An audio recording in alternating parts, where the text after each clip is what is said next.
Arash joining us. It's on the Western Pizza guest hotline today. Arash, when's the last time you curled? Grade 9. Yeah. Grade 9. Yeah. You know Saskatchewan is a curling hotbed. By the way, Brennan again says junior curling has increased registrations in Sask in recent years. It's making a return slowly. So thanks for that, Brennan. But man, Arash, it's one of those, I get the Chicago Cubs when they finally won. It was a thing. I think it's the Arizona Cardinals that has the longest drought for any professional franchise in winning a championship. But Saskatchewan, when you think Saskatchewan, a lot of times you think curling. And Saskatchewan hasn't won the Brier since 1980. Really? Yeah. Wow. I know. That's actually shocking. You need to do a piece on that. There you go. Yeah, 44 There you go. years. When was the last time they won the Scotties? Would it have been post-Schmerler or when Sandra was running the show? Because Sherry Anderson Schmerler. lost. Oh my goodness me! No, it's we've won one since Schmerler. Yeah, what's the young lady's name? My goodness me! Curling out of Chrono. Amber Hall. See, I grew up in Nova Scotia where Colleen Jones won. just dominated forever, right? Say that again, sorry, buddy. I said I grew up in Nova Scotia where Colleen Jones dominated forever. Did she ever? Yeah. Amber Holland. 2011. 2011, okay. 2011. I have never 14 years. Just in the time that I've known Arash, when you told Arash just now, live, on air, that Saskatchewan hadn't won a Brier since 1980, I have never heard silence that long from Arash Madani. He had no clue for the first time probably in his broadcasting career as to how to respond to Barney's call. Yeah, no, and I was doing the mental roll. I'm like, I don't know who won in 1980. Rick Folk. Calgary Corral. The first Brier that they banned smoking. And that's not even a joke. That's a true story. Is that what led to the drought? Once they extinguished the cigarettes? It was the first one that the Labatt Brewing Company took over sponsorship from the McDonald Tobacco Company, and it was the last time, it says, so allegedly, we'll use that, preface it with that, the last time a skip that used a corn broom won the Brier. Wow. That's huge information. Arash, this is an informational program. As opposed to Quebec rink where their modern 2026 broom just snapped in half. Yeah, I saw that guy snap it. I'm not going to judge because I'm of the structure of that gentleman, and he was really getting into there and really leaning on it, and El Snapo. Are you suggesting that's a body mechanics issue and not an equipment malfunction? Is that what you're suggesting? Mechanics. As soon as I saw it, you know what I thought about? How hockey dressing rooms and you hear where a guy would get his stick cut just a little bit, and he'd go for a big slap shot in warm up, or you want to look cool out there in warm ups, and one of his guys put a little saw to his stick and then Snappo. I'm like, wouldn't that be a real D-bag move if somebody did that to the curling broom as a prank for that guy? And he goes down hard. Never hit the rock though. No, he was good that way. I remember I've fallen on curling ice a few times, but I remember the Robert curling rink, and it was a lot of libations. And I fell backwards, and luckily I didn't hit my head, but I hit my elbow. And that was one of the times in my life I thought I broke my elbow. But remove curling and remove libations just for a moment. Barney, you and I are at the age now where people of our ilk are blowing out their Achilles by stepping awkwardly off the sidewalk. Like this is where we're at in life. So when you see stuff like the Quebec broom snap, you're like, okay, well, it's better that than his like femur, you know. No, that's why I won't play my kids in badminton. They've wanted a shot at the title for a few years. Yeah. I'm worried about blowing out my Achilles. I stick with table tennis. Yes. Flag football, fill your boots, right? I wish I could break a hockey stick. I haven't broken a hockey stick in 20 years because I'm not strong enough. Have you seen the prices of hockey sticks? Why would you want to buy a new hockey stick? Yeah, I don't. You're the winner. You're the winner here. Yeah. Right. Let's talk. Let's start with baseball. Let's start with Team Canada facing the Blue Jays in an exhibition game ahead of the World Baseball Classic. What can you tell us about that? Well, the Jays played Team Canada today, actually, in Dunedin. And, it's really a neat thing. Like, this is something I know that a lot of people aren't in baseball mode quite yet, but, it was hot on a sunny day in Florida. Like, the World Baseball Classic starting in a few days. And it's the closest thing that baseball has to best on best in the Olympics. Mm-hmm. And here you have kind of Canada's team on the pro side facing Canada's actual national team going to the WBC. And there's become this real kind of partnership between the national team program and the baseball team. And you kind of look around, there's Russell Martin, who's the first base coach of the team. There's Justin Morneau on the bench. There's Larry Walker. And you're just like, wow, this is Canadian royalty on the coaching staff, and then real big leaguers are playing for Team Canada. It was real neat, and it's kind of like the startup to, I don't know, a 10, 12-day run where for once exhibition baseball is going to mean something globally, because Vlad Guerrero wasn't with the Blue Jays today. He's with the Dominican Republic team right now. Mm. So it's a neat break to the, I don't know, monotony, the day-to-day of spring training. You've covered a lot of big events.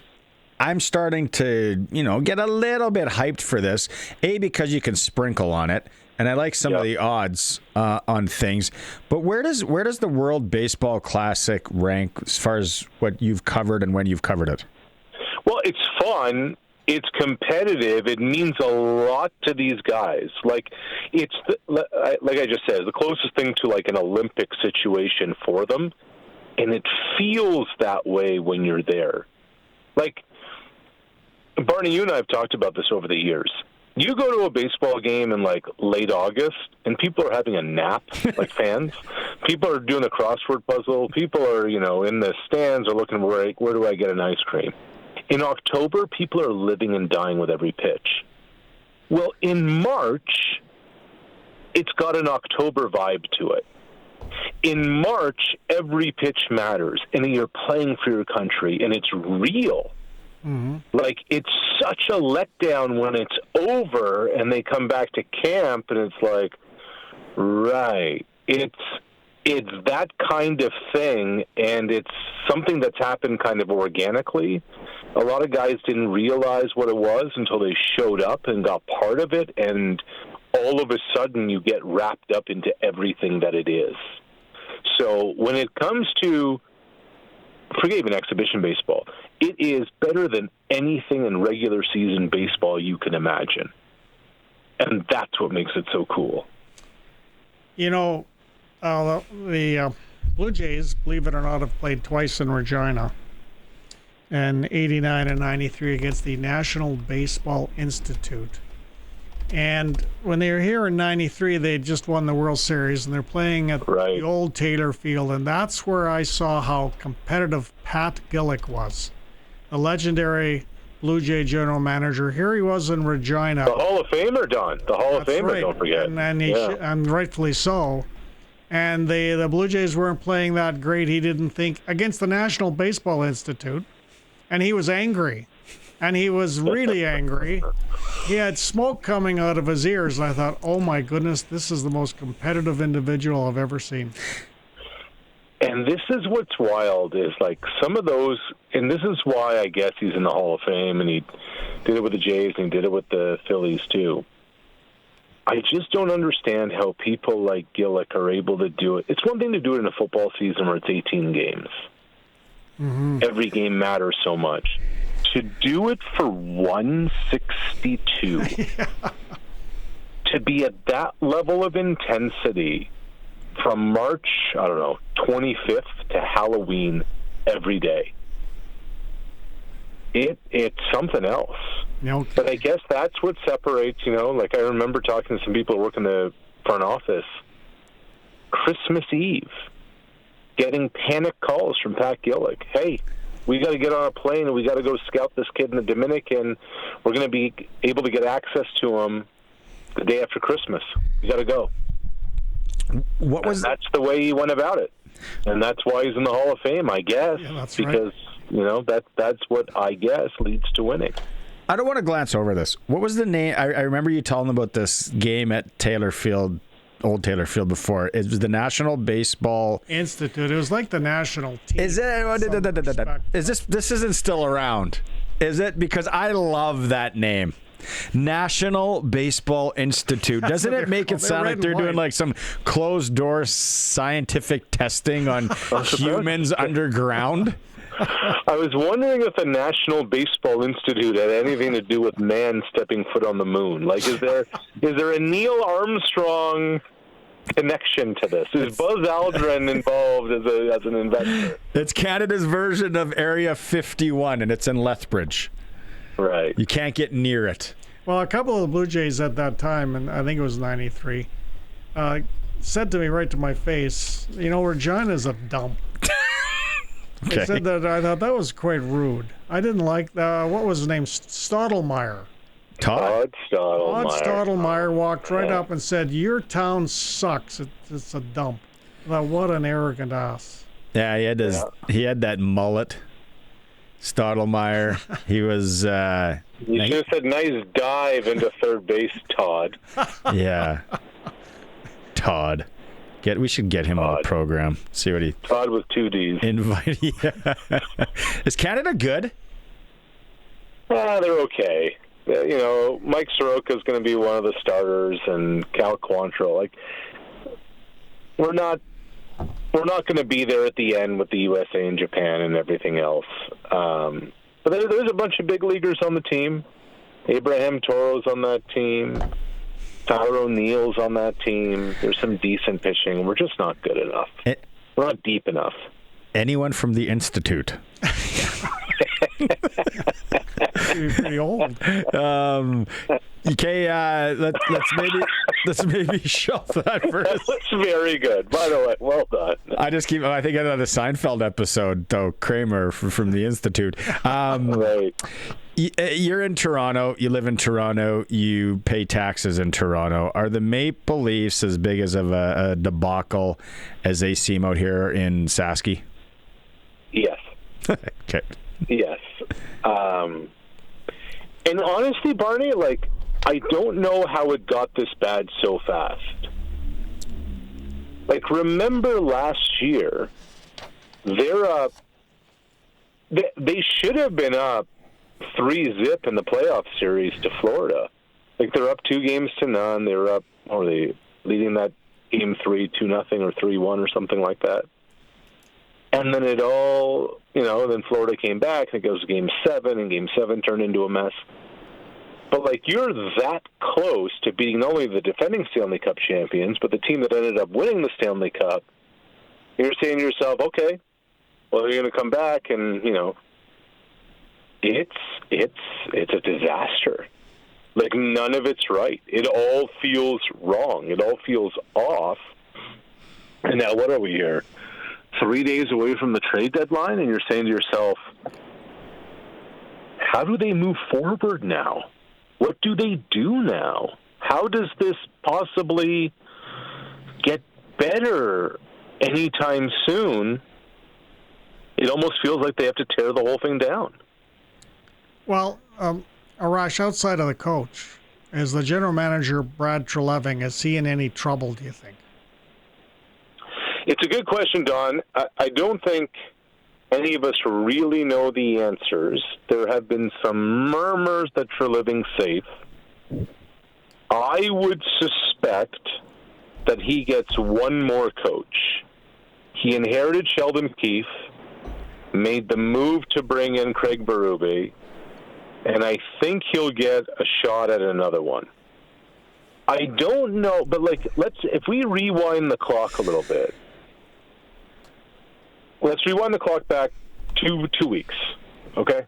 Maybe the most dynamic player on the ice for Team Canada was Mitch Marner. Maybe. There's an argument to be made. Obviously, McDavid was doing McDavid things. Crosby got hurt.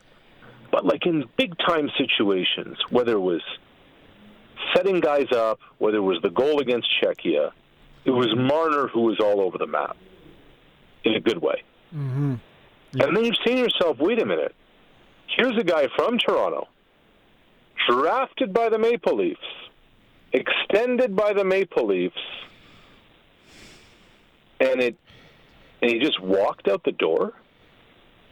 How did this all, unfold? How has this all kind of crumbled? I think you look back at that. Oh, I think that's totally right. I think that's they looked at Marner as the issue, and Marner wasn't the issue because look at what's happened since. Yeah, in terms of regular season, it's had a huge effect. It's interesting that Brad Treliving sort of went down a little bit in flames in Calgary with Daryl Sutter as his coach. Now he seems to be going down a bit in flames with a similar coach in style in Craig Berube. So the old school coach, I don't know if Craig Berube is an old school coach totally. I don't know enough to how he relates to the players, how he talks to the players, but it's just Treliving wants, this old school grindy sort of game that has never matched the players that he had. There's just something lost in the translation there with Treliving somehow. Well, I also think it's just it's mismanagement of assets. What has Jonathan Huberdeau done since coming to Calgary? Where are the Calgary Flames since Matthew Tkachuk, a Flames draft pick, was dealt to Florida? Great point. And what's happened to the Florida Panthers since? Sam Bennett, drafted by Calgary, rather, traded to Florida. What's happened to Florida since? And now Mitch Marner, dealt to Vegas.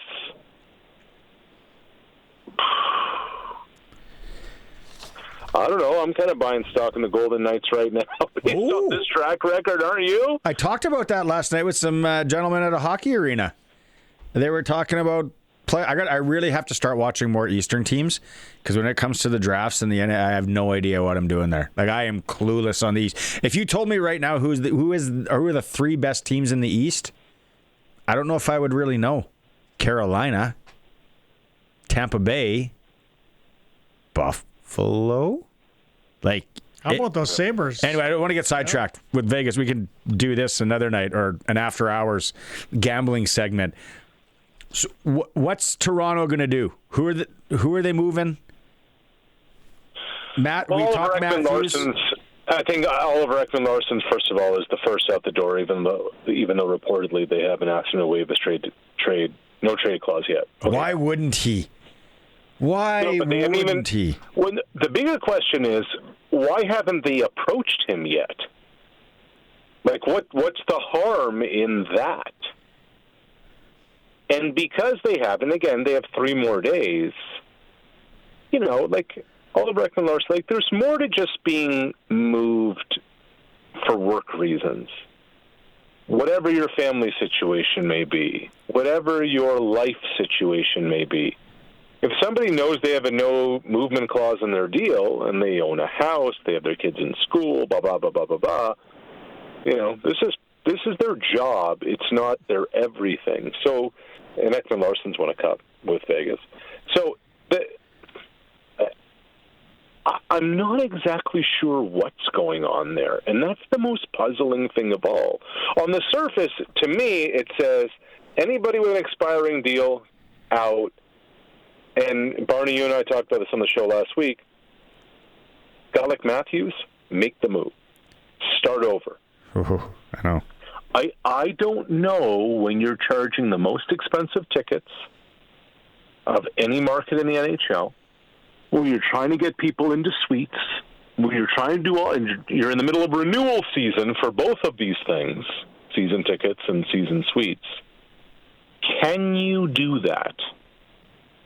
And this is where the business side and the hockey side kind of collide, and this is where Brad Treliving understands that, so he'll abide by what's going to be wink, wink, nudge, nudge suggested to him. Well, I guess this is why they pay Keith Pelly the big bucks, because he's got to get his finger on this, or Maple Leaf Sports and Entertainment, Or just quit. Figure this out. Keith Pelly is very highly big paid job to sports quit. executive. Well, maybe he's banked enough money that now he can go, I am out of here. You guys deal with this mess. But Keith Pelly getting his finger on this, and deciding, do they eventually rebuild this? This is huge in a market like Toronto. It's huge. And it's for Rogers, of course. It's not having the Maple Leafs in the Stanley Cup playoffs is millions of dollars out the door. Yeah. Millions. And they just saw what happens when one of their other teams that they own and have the TV rights to goes to all the way to the final, right? Blue Jays Game 7 World Series, Game 7 ALCS, play the Yankees in the divisional series, like what that means to the overall business. Yeah, it's not great because you got Vancouver out for Rogers in the NHL playoffs. You've got Calgary out. You might have likely Winnipeg out. You might have Ottawa out.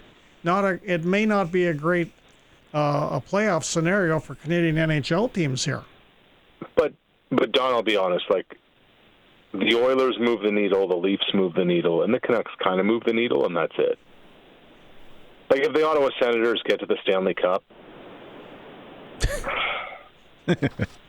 Now you're talking crazy. No, but like if they got there in 07, they got to the conference finals in 17. Yeah, man. What a run. Were you excited about the Ducks and the Senators in the 2007 Cup final? I actually was, because I remember going heavy Sens in my one hockey draft. There you Daniel go. There you go. Alfredson. Yes, wasn't Radek Bonk lighting it up too?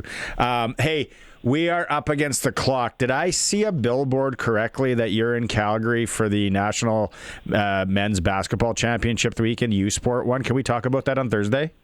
We sure can. I'm flying out to Calgary tomorrow, so let's do it. Oh, we're going to get live in Calgary, Arash. You know who's in Calgary probably going to be waiting for you when you arrive? Jeffrey, you know it. Jeffrey, reach out. We got to meet Jeffrey. We got to talk. We got to talk Stamps football. Yes, Jeffrey. And isn't Gary Bettman there right now, or is he there right now? He's going to Calgary. Yeah, Jeffrey said that Bettman's... Who does Jeffrey dislike more, Gary Bettman or me? We could find out at the Calgary airport, YYC, come tomorrow evening. If my jaw's wired shut on Thursday and I can't speak, it's because Jeffrey was there to greet me. Hey, stay safe, okay? And I want to talk to you on Thursday. All right, sounds great. See you, buddy. Bye.